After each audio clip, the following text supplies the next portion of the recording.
Assalamualaikum warahmatullahi wabarakatuh. Saya Buyung, dosen pengampu mata kuliah Matematika Sekolah 1, Prodi Pendidikan Matematika STKP Sigawang. Pada video pembelajaran kali ini, saya akan membahas mengenai faktor persekutuan terbesar atau yang sering disebut dengan FPB dan juga kelipatan persekutuan terkecil atau yang sering disebut dengan KPK. Oke. Di sini sebelum dibahas tentang FPB dan KPK, terlebih dahulu akan dibahas tentang bilangan prima, faktor prima, dan faktorisasi prima. Nah, mengenai pembahasan tersebut sudah dibahas pada video yang sudah. Kali ini kita lebih fokus ke materi FPB dan KPK. Nah, untuk menentukan FPB, A dan B dapat melalui metode irisan himpunan, metode faktorisasi prima, dan metode algoritma pembagian. Nah, faktor persekutuan terbesar atau yang sering disebut dengan FPB, di sini bilangan bulat A, di mana A tidak sama dengan 0, itu merupakan faktor dari suatu bilangan bulat B. Sedemikian sehingga B sama dengan A dikali C. Nah, untuk bilangan bulat positif A merupakan pembagian bilangan bulat positif B dan C. Maka A disebut pembagi persekutuan B dan C. Untuk definisinya, untuk definisi FPB sendiri di sini, misalkan ada bilangan bulat, faktor persekutuan terbesar dari A dan B, untuk FPB-nya A dan B adalah sebuah bilangan bulat positif yang memenuhi D habis membagi A dan D habis membagi B. FPB dari dua bilangan positif adalah bilangan bulat terbesar yang membagi keduanya. Dinyatakan dengan A sama dengan FPB bilangan A dan B. Nah, untuk menentukan FPB, yang pertama kita menggunakan metode irisan himpunan.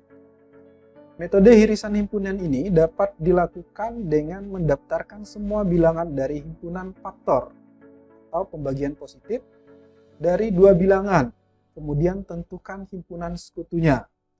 Nah, contoh di sini, tentukan FPB dari 16 dan 24. Untuk 16 dan 24 ya, di sini faktor dari 16.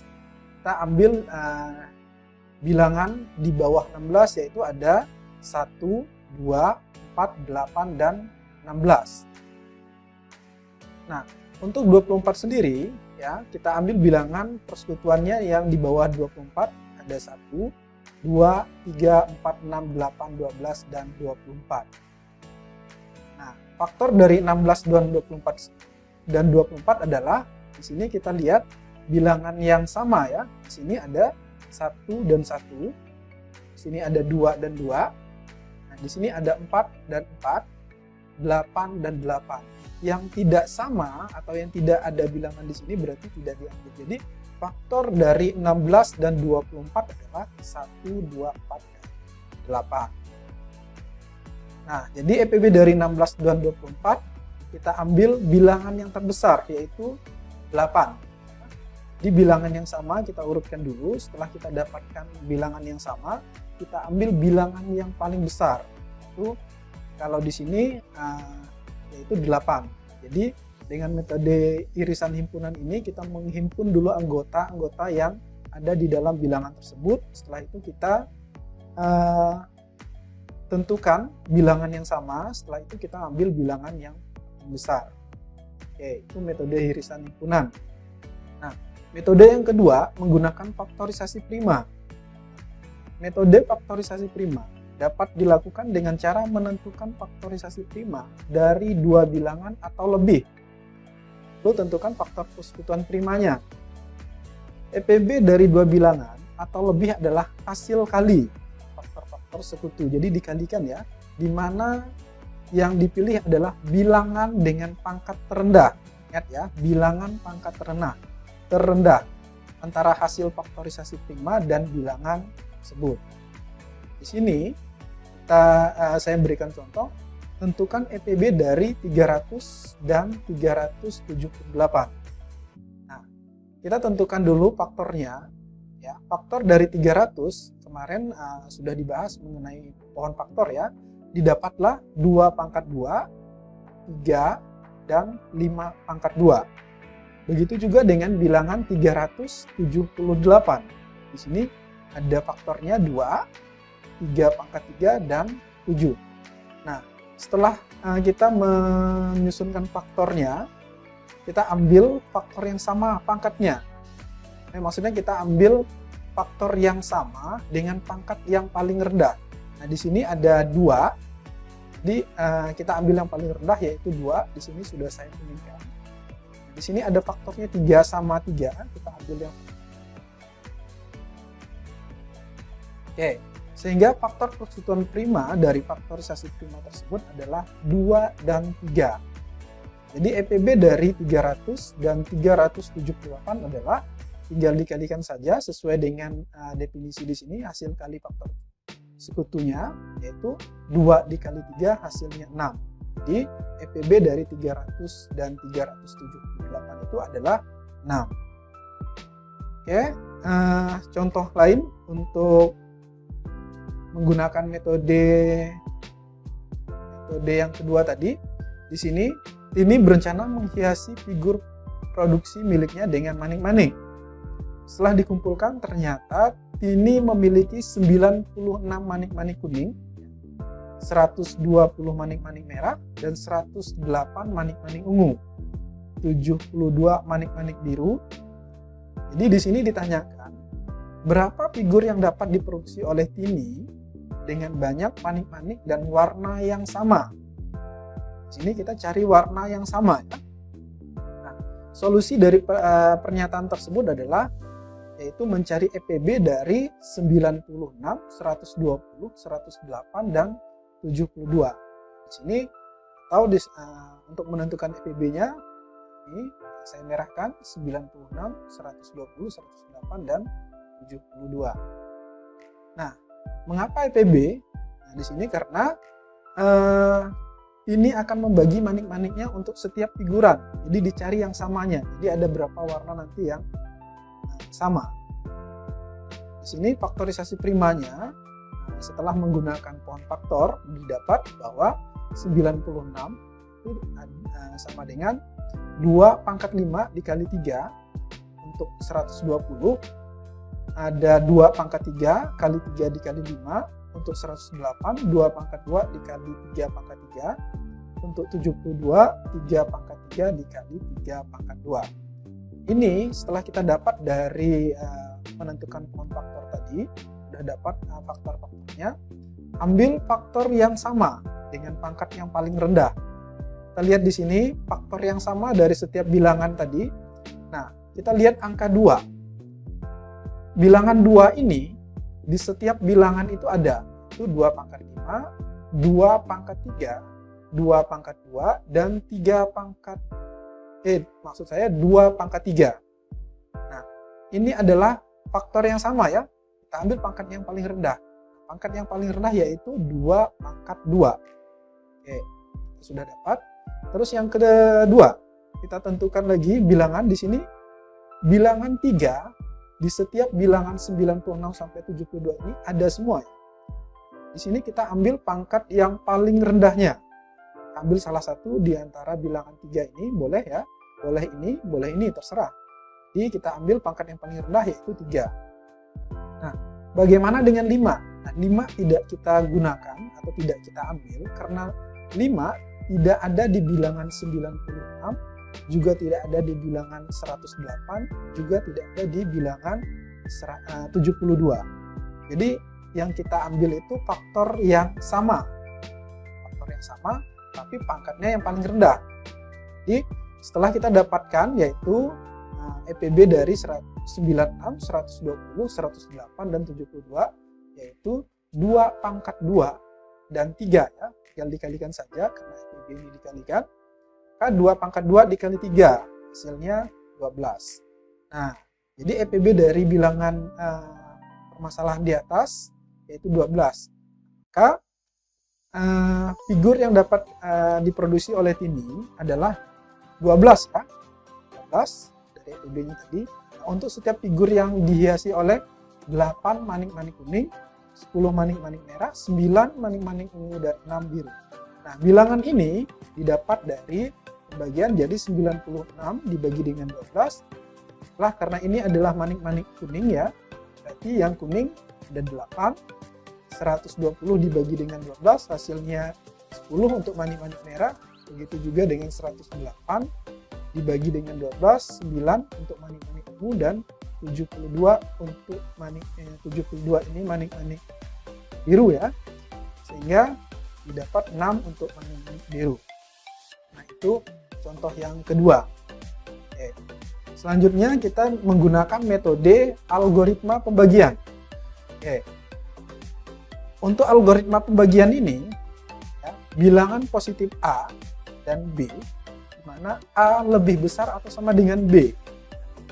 Lebih besar atau sama dengan B A-nya. Dapat ditulis dengan A sama dengan B dikali Q, ya. B dikali Q ditambah R. Di mana Q ini ada bilangan bulat positif dan R adalah bilangan cacat. Di persamaan ini kita gunakan untuk metode algoritma pembagian. Oke, kita lihat. Nah, di sini masih dengan soal yang sama ya. Tentukan EPB dari 178 dan 300. Nah, menurut algoritma pembagian, nah cara kerjanya di sini kita lihat ini ya. Kita fokus ke persamaan ini. A sama dengan B dikali Q ditambah R. Kita ambil bilangan ini besar 378. Nah, sama dengan 1 dikali 300 ditambah 78. Jadi kita cari persamaan ini untuk mendapatkan bilangan agar bisa dibagi dari 378 dan 300. Jadi dapatlah 1 dikali 300 ditambah 78, di mana 78 ini lebih kecil atau sama dengan 300, sehingga di sini jadi lebih kecil ya, dan 78 lebih besar sama dengan 0. Nah, ini berarti bahwa 378 dan 300 ini juga membagi 78, sehingga EPB dari 378 dan 300 ini adalah 78 ya. Oke, gunakan algoritma pembagian untuk seterusnya sehingga kita dapatkan EPB-nya nanti. Nah, di sini kita udah dapat 300. A-nya kita udah dapat 300. Jadi 78 ini adalah bilangan positif yang didapat dari yang pertama ini. Jadi kita masukkan di sini, ini 300, fokus dengan di sini 78. Jadi kita selesaikan di sini 300, kita selesaikan untuk menentukan EPB dari 300 dan 78. Jadi untuk mendapatkan 300 ini 3 dikali 78 ditambah 66. Jadi 66 lebih kecil sama dengan 78 dan 66 lebih besar atau sama dengan 0. Jadi EPB dari 300 dengan 78 ini adalah 78 dan 66. Nah, di sini kita sudah mendapatkan bilangan ya, 78 dan 66. Berarti A-nya di sini ya, sesuai dengan ini. A-nya 78, nah ini ada 66. Di sini kita selesaikan. Dikali 66 dikali berapa? Ditambah 12, hasilnya 78. Di sini sehingga didapatlah 1 dikali 66 ditambah 12. Sehingga hasilnya 78. Di mana 12 ini lebih kecil atau sama dengan 66. Ya, 12 ini berarti lebih kecil ya. Sehingga EPB dari 78 dan 66 adalah 66 dan 12. Karena 78 dan 66 ini bisa membagi habis 12 juga. Itu juga dengan yang ini. Setelah itu kita dapatkan di sini kita masukkan 6. Di sini ada 12. Tinggal kita selesaikan, kita cari bilangannya.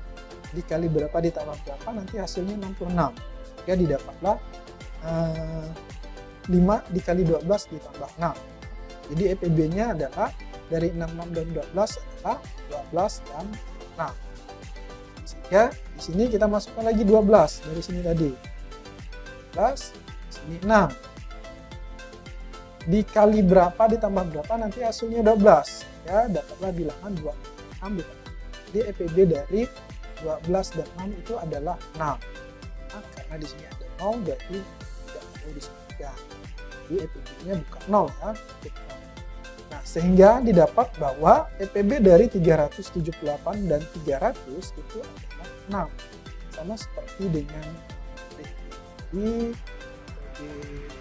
faktor prima, sehingga EPB dari 378 dan 300 itu adalah 4. Oke, kita masuk ke materi berikutnya, yaitu kelipatan persekutuan terkecil yang sering disebut dengan KPK. Suatu bilangan bulat C disebut kelipatan persekutuan dari bilangan bulat A0. A ada B jika A habis membagi C dan B habis membagi C. Himpunan kelipatan persekutuan dari A dan B itu merupakan sebuah bilangan bulat kecil, terkecil maksudnya, yang ditulis KPK A dan B.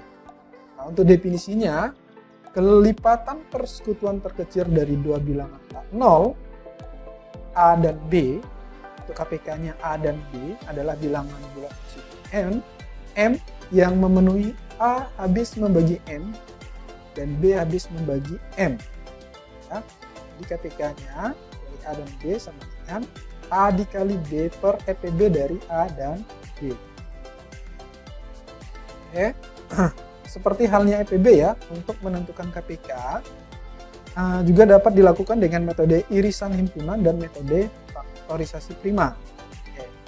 Yang pertama, metode irisan himpunan. Oke. Untuk menentukan KPK melalui metode irisan himpunan, sebelumnya dapat ditentukan terlebih dahulu kelipatan positif dari bilangan-bilangan. Nah, kemudian tentukan himpunan persekutuan dari kelipatan bilangan itu. Tentukan yang terkecilnya.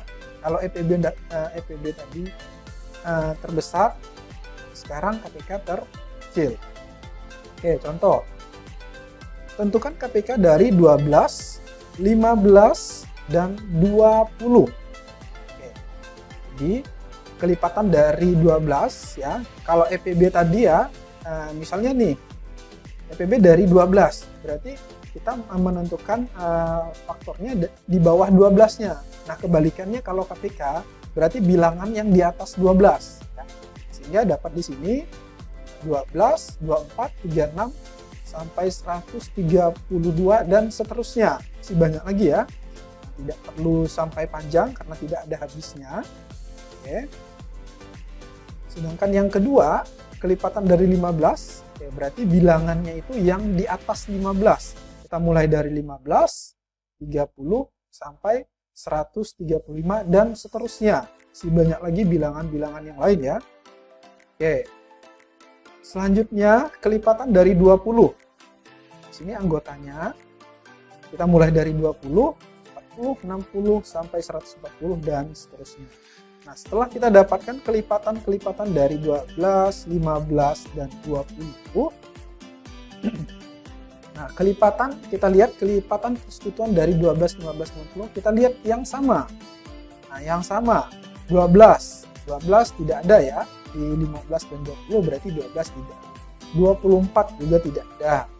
36 juga tidak ada. 48 juga tidak ada. Sekarang 60 ada. 60 ada. Di sini juga ada 60 ya. Sehingga di sini 60. Lanjut. Nah, setelah itu 72 juga tidak ada. 84 juga tidak ada.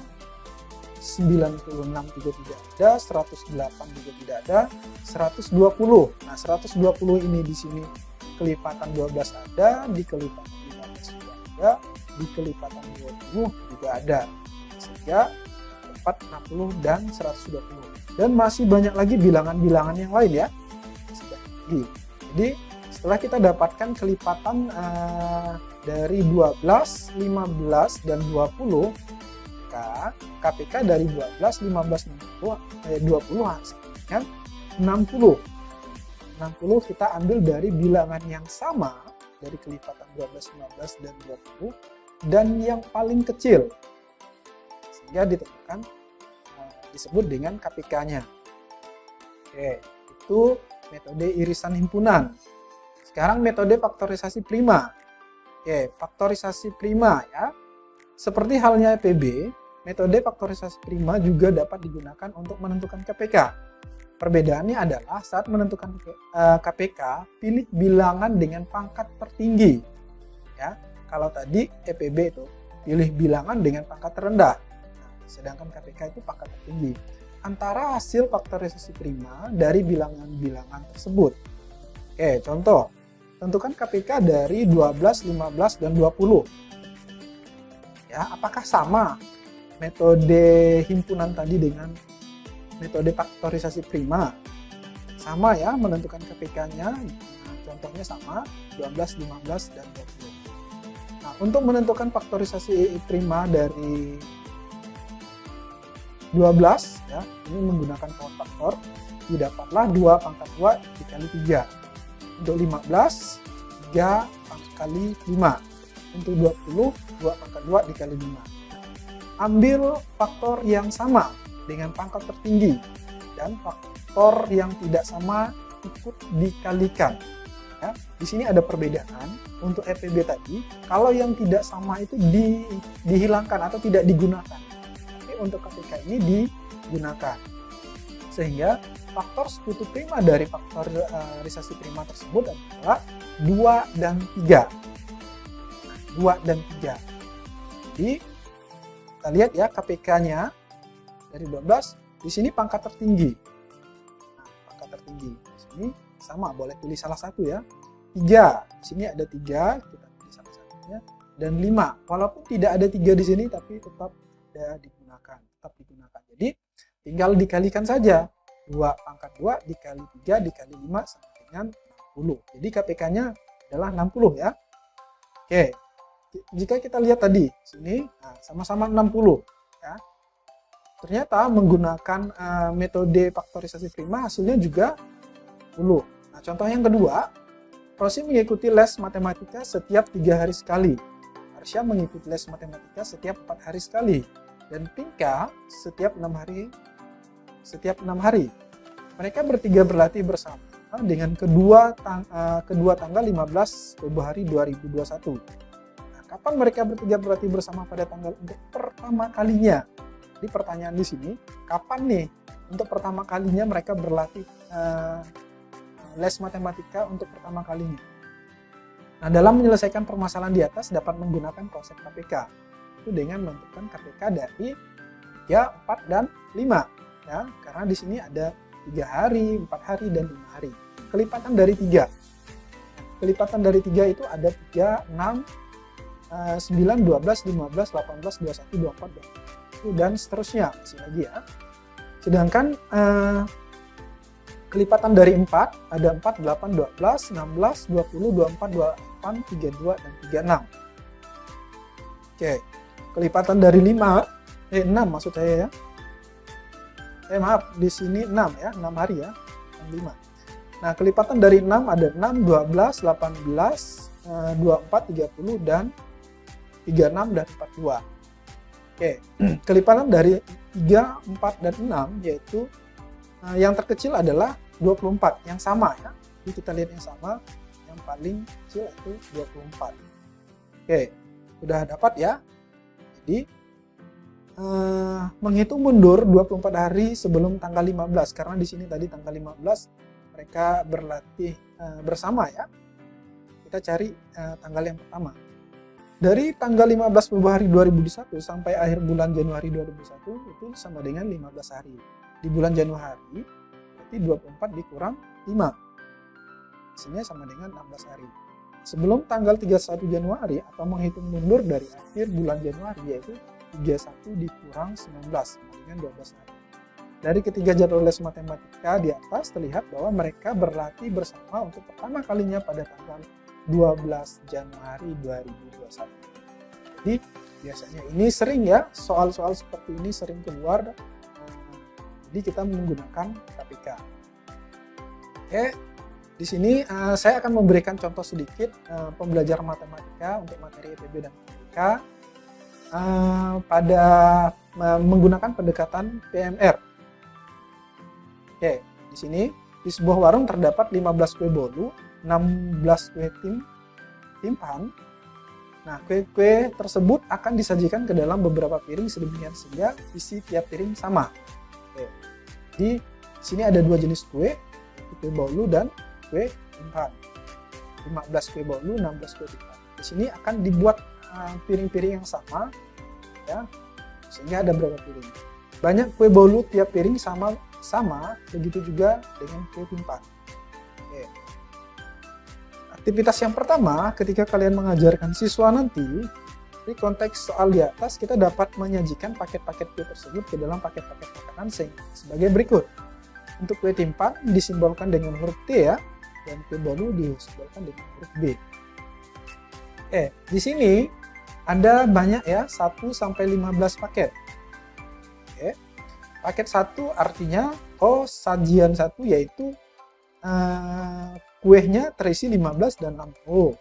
Nah, paket kedua dibagi ya. Di sini paket kedua dibagi. Di sini paket 7 kue bolu dan 30 kue timpan. Sehingga kalau dibuat 2 paket masih tersisa 1 kue bolu karena di sini 7 tambah 7 sama dengan 14. Sedangkan kuenya ada 15. Ini masih ada sisa. Nah, paket yang ketiga ada 15 kue bolu, 20 kue timpan, 5. Nah, di sini berarti ada 3 paket disajikan sama isi piringnya. Nah, paket yang keempat ada 3 kue, setiap paketnya terisi dengan 3 kue bolu dan 15 kue timpan. Sehingga tersisa masih 3 kue bolu. Nah, 3 kue bolu di sini masih tersisa. Begitu juga yang 15 ada di sini ada 3 kue bolu ya, 12 kue timpan. Nah, setiap paketnya terisi sehingga dijumlahkan 3 dikali 5 kan 15, 12 dikali 5 di sini 60. Jadi paket yang kelima ini tidak ada sisa. Untuk paket yang keenam ada 2 kue bolu dan 10 kue timpan. Sehingga masih tersisa nih, ada masih kue bolu yang tersisa. Nah, begitu juga dengan paket 7, paket 8, paket 9, dan seterusnya. Setiap paket itu pasti masih ada yang tersisa. Sampailah sajiannya 15 paket. Nah, 15 paket ini 1 kue timpan, 1 kue bolu, dan 4 kue timpan. Jadi ada 15 paket di sini ya. Masing-masing paket terisi 1 kue bolu, 4 kue timpan. Tidak ada sisa. Ini adalah aktivitas yang pertama ketika kalian mengajarkan ke siswa nanti. Ini contoh. Aktivitas kedua, pisahkan kelompok paket-paket kue yang tidak tersisa, yang memuat kue secara adil dan kue-kuenya bersisa. Kelebihan dan kekurangan kue. Selanjutnya fokus ke paket yang kue-kuenya tidak tersisa. Adapun paket-paketnya, nah ini. Jadi ketika disajikan dalam 1 paket tidak ada sisa, 3 paket juga tidak ada sisa, 5 paket juga tidak ada sisa, dan 15 paket juga tidak ada sisa. Jadi ada 4 kemungkinan di sini, ada 1, 2, 3, 4. Disajikan dalam 1 paket, 3 paket, 5 paket, dan 15 paket. Ini paket yang tidak ada sisa. Nah, berdasarkan penyajian di atas maka dapat diketahui bahwa 15 kue bolu dan 16 kue timpan di atas dapat disajikan dalam 1 paket, 3 paket, 5 paket, dan 15 paket. Sedangkan sajian kue dalam jumlah paket lain memberikan sisa kue, timpan dan atau bolu, dan bahkan juga kekurangan kue timpan atau kue bolu. Oke, aktivitas yang ketiga, siswa akan menyelidiki beberapa pertanyaan. Berapa paket terbanyak yang bisa disajikan dari kue bolu ke kue timpan tersebut? Dari pernyataan di atas kita dapat memahami bahwa berdasarkan aktivitas 2, aktivitas yang tadi ya, memisahkan kue yang tidak ada sisa, bahwa kue tersebut dapat disajikan paling banyak adalah 15 paket. Nah, berdasarkan poin yang A, bagaimana kalau bilangannya menunjukkan kue bolu dan kue timpan pada suatu paket dikalikan kemudian hasilnya dikalikan dengan jumlah keseluruhan paket makan. Sajian paket terbanyak. Bagaimana hasil kalian yang peroleh? Oke. Ada 15 paket makan. 15 paket yang disebut. Dan setiap paketnya memuat 1 kue bolu, 4 kue timpan. Maka hasil perhitungan bilangan tersebut adalah paket yang terakhir ya, yang tidak ada sini 1 dikali 4 dikali sama dengan 60. Jika kemudian banyak sajian paket makanan dari 15 kue bolu, 16 kue timpahan dinamakan sebagai faktor persekutuan terbesar atau yang disebut dengan EPB. Nah, bilangan yang menunjukkan banyak kue bolu dan 1 kue timpahan pada 1 paket makanan dari sajian paket banyak dikalikan kemudian hasilnya dikalikan dengan jumlah keseluruhan paket, ini disebut dengan KPK. Jadi tentukan EPB dan KPK dari 15 dan 60. Jadi 15 kue bolu dan 60 kue timpahan. Oke, aktivitas yang keempat, siswa mencoba untuk membuat kesimpulan berdasarkan aktivitas yang telah dilakukan sebagai EPB dan KPK dari 2 bilangan. Nah, adapun konsep EPB dari penjajian tersebut dapat ditentukan dengan mengambil sajian kue yang paling banyak, yaitu dipaketkan, sajian paket makanan yang paling banyak. Jadi EPB dari 2 bilangannya adalah paket yang paling banyak ya, berarti 15. Jadi EPB dari 15 dan 60 itu adalah 15. Untuk konsep KPK dari penjajian tersebut dapat ditentukan dengan mengambil bilangan yang menunjukkan banyak masing-masing kue. Setiap paket maksimum dikalikan dengan jumlah paket makanan yang maksimum. Jadi di sini ada 1 kali 4 dikali 15. Satu paketnya berisi 1 kue bolu dan 4 kue timpahan dikali dengan jumlah paket sehingga hasilnya 60. Jadi KPK-nya adalah 60, EPB-nya 15, KPK-nya 60. Oke, itulah tadi contoh pembelajaran PMR ya. Mungkin nanti kalian bisa baca-baca lagi. Demikianlah video mengenai materi EPB dan KPK. Silakan kalian belajar lagi. Oke, saya akhiri. Wabillahi taufiq wal hidayah. Assalamualaikum warahmatullahi wabarakatuh. Sampai jumpa lagi pada video berikutnya.